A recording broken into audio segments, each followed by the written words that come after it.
I would echo all of that and say that I think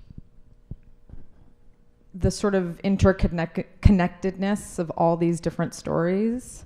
At the time, it felt like we were really kind of straining, and it still sometimes does. Like, it's 8 people in a linear kind of 97-minute film, and it sort of strains at the edges of how many voices you can kind of put in one space. But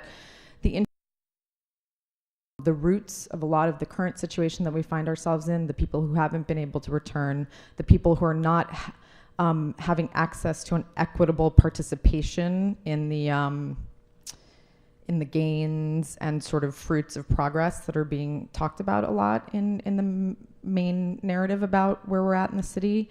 We see that all here, and we see that all, from day one on the ground during and after Katrina. So, but it would be really great to hear from the folks who are in the film and where they're at and how they feel about all this. You don't want to? A lot of people are telling us, as I mentioned in the film, pull yourselves up by your bootstraps. Okay, we're ready to tear the house down. We're ready to build a new house. We have the money. Let us. Okay, anyway, we've been in the house now for about 3 years. And a lot of people in our neighborhood are no longer there.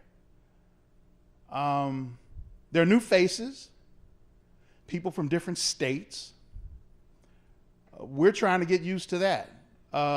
It'll never be what it used to be. My son has learned a new thing. When the blue lights are flashing, what do you do, son? When the police come up, what do we do? We do everything that the police tells us to do. Put our hands up. And what else? What are the 3 things you got to have? License and registration. Mm-hmm. My daughter, who's not here, has learned to do the same thing too.